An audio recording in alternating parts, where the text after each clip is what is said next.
A figura abaixo mostra um sistema em equilíbrio estático formado por uma barra homogênea e uma mola ideal que estão ligados através de uma de suas extremidades e livremente articuladas às paredes. A barra possui massa m e comprimento L0. A mola possui comprimento natural L0 e a distância entre as articulações é de 2L0. Esse sistema barra-mola está sujeito à ação da gravidade, cujo módulo da aceleração é g. E nessas condições, a constante elástica da mola vale, letra A, mg L0 elevado a menos 1 sobre 4 que multiplica a raiz de 3 menos 1. Letra B, mg vezes L0 elevado a menos 1. Letra C, 2mg L0 elevado a menos 1. E D, mg sobre raiz de 6 menos 2. Vamos à resolução da questão 16, onde nós temos uma barra, em equilíbrio nessas condições, onde ela é presa, articulada nessa extremidade, nós temos uma mola segurando ela, à mesma altura dos pontos articulados, separados por uma distância 2L. O comprimento da barra é L0, então a gente tem que entender que o tamanho da barra é L0, certo? E que o comprimento natural da mola também é L0, É a aceleração da gravidade igual a 10. Nessa condição de equilíbrio, ele pergunta qual o valor da constante elástica da mola. O primeiro passo da questão é que nós verificamos aqui um triângulo retângulo. Então, a gente não sabe qual é o tamanho da mola nessa condição. Então, primeiramente, a gente vai ter que calcular o tamanho da mola nessa condição. A gente pode calcular pelo teorema de Pitágoras, Onde nós temos aqui um triângulo, senhores.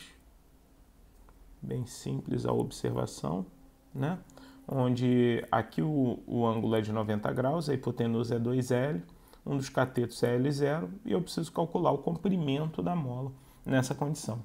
Então é fácil, É só chamar isso aqui de L, Vou chamar o comprimento da mola de L. Então a gente faz que 2L0 ao quadrado é igual a L0 ao quadrado mais L ao quadrado, ok? Então, calculando esse tamanho aqui, vai dar 4L0 ao quadrado menos L0, isso dá 3L0 ao quadrado igual a L ao quadrado, logo L é igual a L0 raiz de 3.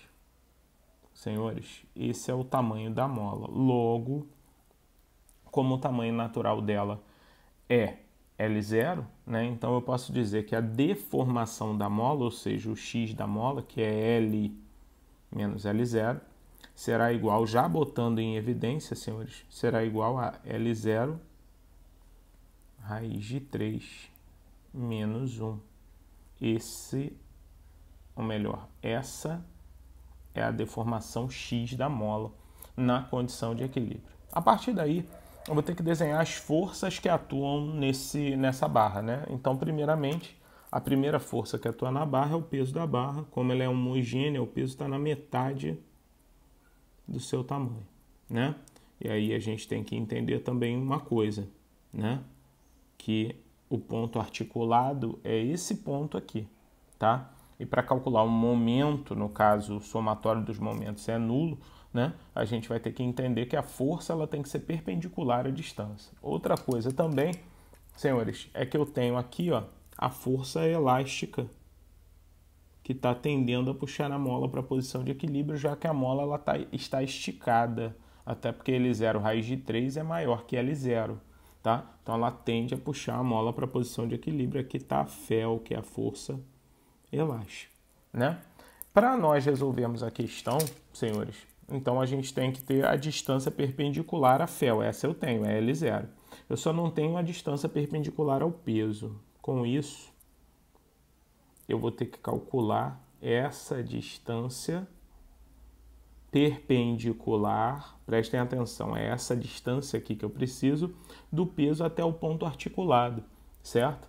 Bom, é bem simples, O triângulo aqui já dá para reparar que ele é retângulo, E se você observar bem, como eu tenho esse lado da hipotenusa que é 2L, senhores, e o lado oposto a esse ângulo aqui é metade da hipotenusa, esse ângulo aqui só pode ser 30 graus. Se esse ângulo aqui é 30 graus, esse ângulo aqui é 60 graus. Logo, esse ângulo aqui é 30 graus.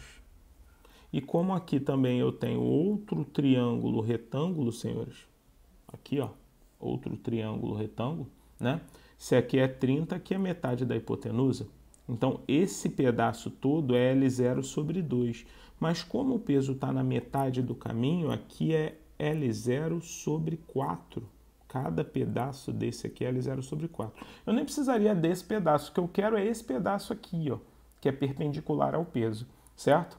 E como o somatório dos momentos é igual a 0, em relação a que ponto, Douglas? Em relação a esse ponto aqui, que eu vou chamar de O, que é o ponto articulado, né, da barra, é o que vai fazer a barra girar, né? Então, eu tenho duas forças, uma que gira no sentido horário e outra que gira no sentido anti-horário. A que gira no sentido anti-horário, a barra, é a força elástica. E a que gira no sentido horário, a que faz ela girar no sentido horário, é o peso, né, que faz girar ela nesse sentido. Então, na verdade, como eu tenho dois momentos, né, em sentidos opostos, eu já posso dizer que eles se anulam, não é isso? Então, eu já sei calcular a questão do equilíbrio nessa questão.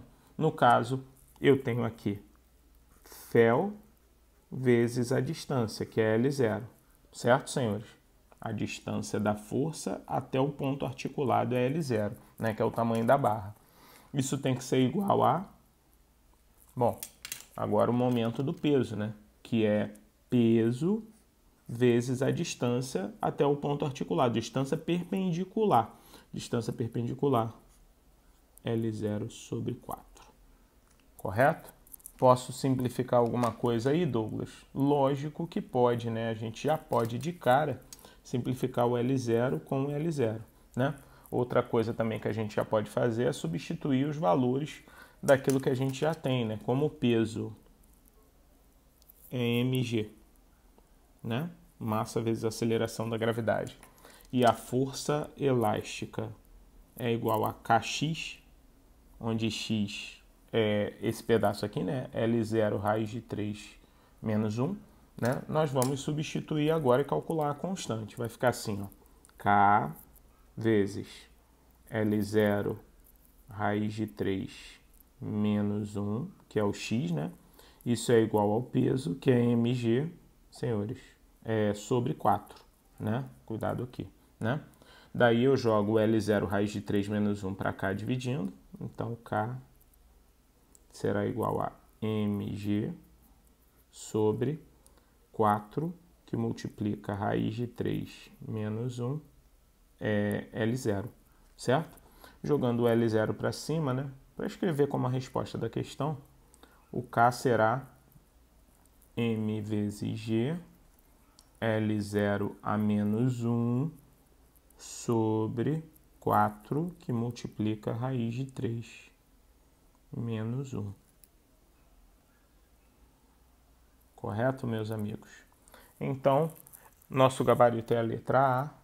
Um grande abraço e até a próxima questão, senhores.